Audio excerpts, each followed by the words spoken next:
الحمدللہ ہماری آج کی اس پروقار تقریب کے تمام مہمانان گرامی تشریف لا چکے ہیں۔ انشاءاللہ اب پروگرام کا باقاعدہ آغاز ہوا چاہتا ہے۔ میری آپ حضرات سے گزارش ہے تھوڑے تھوڑے آگے تشریف لے آئیں۔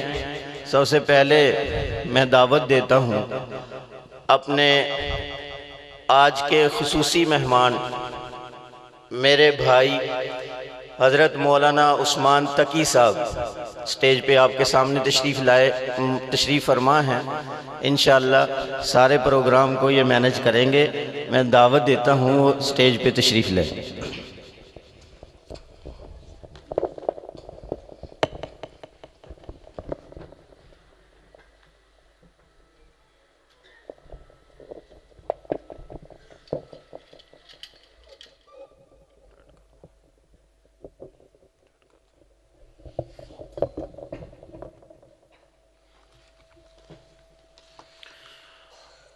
السلام علیکم ورحمۃ اللہ وبرکاتہ۔ بڑی آہستہ آواز ہے یہ جواب کی۔ سلام دینا سنت ہے، جواب دینا واجب ہے، بلند آواز سے کہیے۔ نحمدہ ونصلی علی رسولہ الکریم، اما بعد، اعوذ باللہ من الشیطان الرجیم، بسم اللہ الرحمن الرحیم۔ انا نحن نزلنا الذکر وانا لہ لحافظون۔ قال النبی صلی اللہ علیہ وسلم من خرج فی طلب العلم فهو فی سبیل اللہ حتی یرجع۔ قال النبی صلی اللہ علیہ وسلم خیرکم من تعلم القرآن وعلمہ، او کما قال علیہ الصلاة والسلام۔ صدق اللہ مولانا العظیم وصدق رسولہ النبی الکریم۔ تمام کے تمام حضرات ایک مرتبہ بلند آواز سے درود پاک پڑھنے کی سعادت حاصل کیجیے۔ اللہم صلی علی محمد وعلی آل محمد کما صلیت علی ابراہیم وعلی آل ابراہیم انکا حمید مجید۔ اللہم بارک علی محمد وعلی آل محمد کما بارکت علی ابراہیم وعلی آل ابراہیم انکا حمید مجید۔ تفسیر کبریا کا عنوان بولتا ہے، تفسیر کبریا کا عنوان بولتا ہے، لہجے میں مصطفیٰ کے قرآن بولتا ہے۔ یہ عظمت بشر ہے کہ صدرا کے راستے پر خاموش تھے فرشتے، انسان بولتا ہے۔ مومن کا دل مدینہ، عشق نبی کا زینہ، یہ وہ جگہ ہے کہ جس میں ایمان بولتا ہے۔ اور دل میں ہزاروں جذبے کروٹ بدل رہے ہیں، دیدار مصطفیٰ کا ارمان بولتا ہے۔ انگلی اٹھی تھی جب بھی اصحاب مصطفیٰ پر، خاموش تھے پیمبر رحمان بولتا ہے۔ بلند آواز سے سبحان اللہ کہیے۔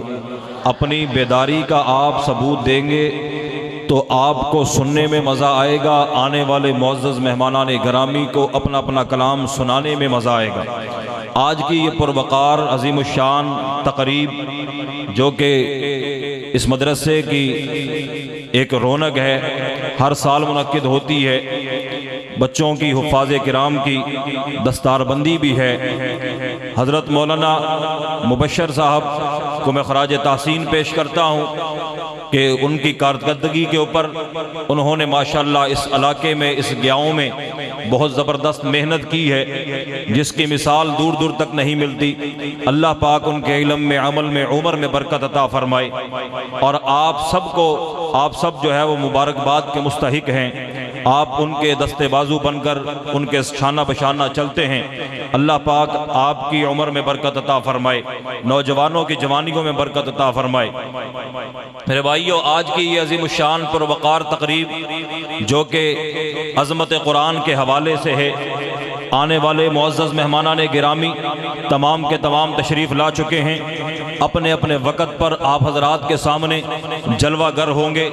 ذرا آپ نے اپنی بیداری کا ثبوت دینا ہے۔ یہ مجلس، یہ پروگرام، یہ محفل آقا نامدار، مدینہ کے تاجدار، غریبوں کے غم گسار، سسر عثمان و حیدر کرار، حضرت محمد الرسول اللہ صلی اللہ علیہ وسلم کے نام سے منسوب ہے، عظمت قرآن سے منسوب ہے، صاحب قرآن سے منسوب ہے، لہٰذا آپ اپنی بیداری کا ثبوت دیجئے۔ یہ نہ دیکھیے کہ بات کرنے والا کون ہے، بلکہ یہ دیکھیے کہ بات کون سی ذات کی ہو رہی ہے، بات کس شخصیت کی ہو رہی ہے۔ بات جب آمنہ کے در یتیم کی ہو، عبداللہ کے لخت جگر کی ہو، عبد المطلب کے نور نظر کی ہو، داماد صدیق و عمر کی ہو، عائشہ و حفصہ کے سرتاج، طیب و طاہر کے ابا، ام کلثوم و فاطمہ کے بابا، والضحیٰ کے چہرے والے، واللیل کے زلفوں والے، ما زاغ البصر کی آنکھوں والے، ید اللہ فوق ایدیہم کی ہتھیلیوں والے، امام المتقین، امام المعصومین، نور مبین، شفیع المذنبین، رحمت للعالمین کی بات ہو تو شوق کے ساتھ بیٹھنا چاہیے، جذبے کے ساتھ بیٹھنا چاہیے، ولولے کے ساتھ بیٹھنا چاہیے، اپنے جذبات کو بیدار رکھنا چاہیے، اس لیے کہ پاک پیغمبر کی مجلس میں اصحاب محمد بڑے ادب اور احترام کے ساتھ، شوق اور جذبے کے ساتھ بیٹھتے تھے۔ میرے بھائیو، پاک پیغمبر صلی اللہ علیہ وسلم کی مجلس لگی ہوئی ہے، مسجد نبوی کا ممبر بچھا ہوا ہے، پاک پیغمبر صلی اللہ علیہ وسلم ممبر رسول پر بیٹھے ہوئے، سامنے اصحاب محمد بھی تشریف فرما ہیں۔ پاک پیغمبر نے دیکھا مسجد کے صحن میں کچھ صحابہ چہل قدمی کر رہے ہیں، پاک پیغمبر صلی اللہ علیہ وسلم نے فرمایا جہاں تک میری آواز جا رہی ہے فوراً بیٹھ جائیں۔ تمام کے تمام صحابہ اسی مقام پر بیٹھ گئے۔ پاک پیغمبر نے اپنا خطاب مکمل کیا، خطاب مکمل کرنے کے بعد کچھ کام کی غرض سے مسجد سے باہر جانے لگے تو دیکھا ایک صحابی رسول جن کا نام حضرت عبداللہ بن مسعود ہے، مسجد کی دہلیز پہ اس انداز میں بیٹھے ہوئے کہ ایک قدم ان کا اوپر ہے، ایک قدم نیچے ہے، اسی انداز میں بیٹھے ہوئے پاک پیغمبر کا خطاب سن رہے تھے۔ پاک پیغمبر صلی اللہ علیہ وسلم نے فرمایا کہ تو سیدھا ہو کر کیوں نہ بیٹھا؟ اس صحابی رسول نے بڑے خوبصورت انداز میں کہا یا رسول اللہ صلی اللہ علیہ وسلم، جب آپ کی بات میں نے سنی، آپ کا حکم میرے کانوں میں پڑ گیا، میں نے یہ سوچا اس کے بعد اگر ایک قدم بھی آگے اٹھاتا ہوں، اٹھنے والا قدم مسجد میں نہیں بلکہ جہنم کے گڑھے کے اندر چلا جائے گا، اس لیے کہ آپ کے حکم کی بجا آوری کے اندر تاخیر ہو جائے گی۔ پاک پیغمبر کچھ کام کی غرض سے آگے بڑھے، آگے بکریوں کا ایک ریوڑ ہے، اس ریوڑ میں ایک صحابی رسول جن کا نام حضرت عبداللہ بن زید بن عبد ربی ہے، اسی مقام پر بیٹھے ہوئے پاک پیغمبر کا خطاب سن رہے۔ پاک پیغمبر نے فرمایا یہاں تجھے آواز بھی پتہ نہیں آ رہی ہوگی یا نہیں آ رہی ہوگی، میں نے تو مسجد والوں سے کہا تھا کہ بیٹھ جاؤ، تو اسی مقام پر کیوں بیٹھ گیا؟ اس صحابی رسول نے بڑے خوبصورت انداز میں کہا کہ درد مندوں سے نہ پوچھ کہاں بیٹھ گئے، درد مندوں سے نہ پوچھ کہاں بیٹھ گئے، تیری محفل میں غنیمت ہے جہاں بیٹھ گئے۔ اور بلند آواز سے کہو سبحان اللہ۔ ایک مرتبہ سبحان اللہ کہنا حضرت سلیمان علیہ السلام کی ساری بادشاہت سے افضل ہے۔ اللہ نے حضرت سلیمان علیہ السلام کو پوری کائنات کی بادشاہت عطا کی تھی، ساری دنیا کے اندر ان کی سلطنت تھی۔ ایک مرتبہ ان کا تخت ہے اور اتنا بڑا تخت ہے کہ جس تخت کے اوپر 2,70,000 افراد کے بیٹھنے کی گنجائش، اتنا بڑا تخت ہے۔ اپنے تخت کے اوپر بیٹھے ہوئے بڑے جاہو جلال سے، بڑی شان و شوکت کے ساتھ جا رہے ہیں۔ ایک کھیت کے اوپر سے ان کا گزر ہوا، ایک کسان ہل چلا رہا، جب اس نے دیکھا اور فوراً بے ساختہ کہہ اٹھا کہ سبحان اللہ، کیا شان ہے داؤد علیہ السلام کی اولاد کی۔ تو چنانچہ اللہ نے یہ آواز حضرت سلیمان علیہ السلام کے کان تک پہنچا دی۔ حضرت سلیمان علیہ السلام نے وہ آواز سنی، فوراً اپنے تخت کو پلٹا اور اس کسان کے پاس لا کر بریک لگا دی۔ اس کسان سے پوچھا، وہ کسان گھبرا گیا کہ وقت کا بادشاہ ہے، پتہ نہیں میری زبان سے کوئی ایسا جملہ نکل گیا ہوگا جس کی وجہ سے ان کو غصہ آیا ہوگا، یہ پلٹ کر واپس آ گئے۔ تو چنانچہ حضرت سلیمان علیہ السلام نے اس کسان سے پوچھا کہ تو نے کیا کہا تھا؟ اس نے کہا کہ جی سبحان اللہ ہی کہا تھا۔ سبحان اللہ ہی کہا تھا، وہ ڈرتے ہوئے بولتا ہے۔ تو چنانچہ حضرت سلیمان علیہ السلام فرمانے لگے تجھے گھبرانے کی ضرورت نہیں ہے، پریشان ہونے کی ضرورت نہیں ہے، تیرا ایک مرتبہ سبحان اللہ کہنا میری یہ ساری سلطنت سے افضل اور اعلیٰ ہے۔ کہو بلند آواز سے سبحان اللہ۔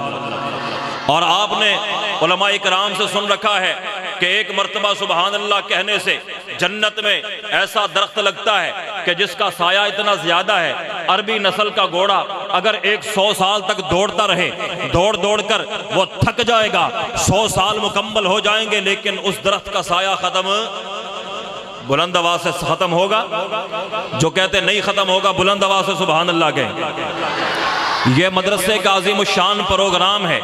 مدرسہ ایک مخصوص چار دیواری کا نام نہیں ہے، مدرسہ بڑی بڑی بلڈنگوں کا نام نہیں ہے۔ اگر ایسا ہوتا تو ہم ماں کی گود کو اول مدرسہ نہ کہہ سکتے، ہم دیوبند میں واقع اس انار کے درخت کے سائے کو مدرسہ نہ کہہ سکتے، جہاں پر ایک شاگرد محمود نامی استاد نے محمود نامی شاگرد کو تعلیم دے کر ہزاروں مدرسوں کی بنیاد رکھی تھی۔ اگر ایسا ہوتا تو ہم اس سادہ سے چبوترے کو مدرسہ نہ کہہ سکتے، جہاں بیٹھ کر تعلیم حاصل کرنے والوں کو اصحاب صفا کے نام سے یاد کیا جاتا ہے۔ میرے بھائیو، مدرسہ جو ہے وہ ایک عظمت کا نام ہے، ایک کردار کا نام ہے، ایک تاریخ کا نام ہے۔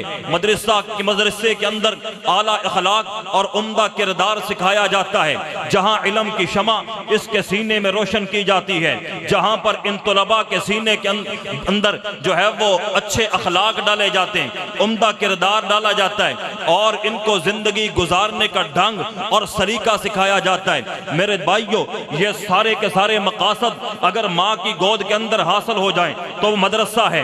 خس و خاشاک سے بنے ہوئے جھونپڑے کے اندر حاصل ہو تو مدرسہ ہے، شہر کے ہنگاموں میں حاصل ہو تو مدرسہ ہے۔ لیکن اگر یہ مقاصد بڑی بلڈنگوں کے اندر حاصل نہ ہو تو پھر مدرسہ نہیں ہے، بلکہ ایک دھوکہ ہے۔ آپ نے دیکھا ہے کہ یونیورسٹی اور کالجوں کی عمارتیں میلوں کے اندر پھیلی ہوئی ہیں، لیکن وہاں سے کچھ اچھے اثرات مرتب نہیں ہو رہے، اعلیٰ کردار اور اخلاق کا جھنڈا بلند کرنے والے سیاستدان پیدا نہیں ہو رہے، بلکہ بہت سارے دھوکے باز وہاں سے نکل رہے ہیں۔ لیکن آپ اگر پلٹ کر دیکھیے، ان مدارس کی تاریخ کا مطالعہ کریں تو آپ کو نظر آئے گا دارالعلوم دیوبند سے یہ سلسلہ چلتا ہے، اس سے پہلے یہ گنبد خضرا تک یہ سلسلہ جاتا ہے۔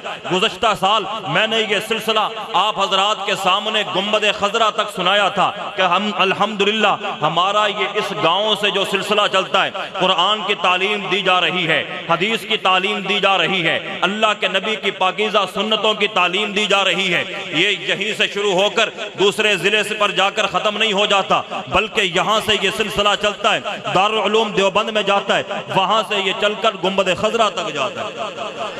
میرے بھائیو، اور پھر اس کی ایک تاریخ ہے، دینی مدارس کی ایک تاریخ ہے۔ اگر آپ تاریخ و سیرت کا مطالعہ کریں گے آپ کو نظر آئے گا اس کی ابتدا پاک پیغمبر صلی اللہ علیہ وسلم کے دور سے ہوئی ہے۔ اسے اصحاب صفا کے نام سے جس مدرسے کو جانا جاتا ہے، اس مدرسے کے تربیت یافتہ جماعت کی طرف آپ ایک نظر ڈالیں گے، آپ ان کے علمی اور عملی کارناموں کو دیکھ کر دنگ رہ جائیں گے کہ ایک طرف حضرت ابو بکر صدیق ہے اس مدرسے کے فاضلاء میں، ایک طرف حضرت عمر ابن خطاب ہیں، ایک طرف حضرت عثمان غنی ہیں، ایک طرف حضرت علی المرتضیٰ ہیں، ایک طرف حضرت معاویہ بن ابی سفیان ہیں۔ تو چنانچہ جو دنیا کے جہانبان ملکوں کے فرما روا تھے، جنہوں نے مشرق سے لے کر مغرب تک، افریقہ سے لے کر انڈیا تک ایسی کامیاب حکومتیں کر کے دکھائی ہیں جو دنیا کے بڑے بڑے حکمرانوں کی سیاستوں کو منسوخ کر دیتی ہیں، ان کے عدل و انصاف اور سیاسی نظم و نسق کی مثال پیش نہیں کی جا سکتی۔ کون سیدنا صدیق اکبر، جن کے استاد کا نام حضرت محمد الرسول اللہ ہے، یہ بھی مدرسے کے فضلاء کرام تھے۔ تو چنانچہ کون صدیق اکبر، جنہوں نے پاک پیغمبر صلی اللہ علیہ وسلم کے دین کو جو ہے وہ اٹھایا اور 11 لاکھ مربع میل تک پھیلا دیا۔ اور 11 لاکھ مربع میل کے حکمران ہوئے ہیں۔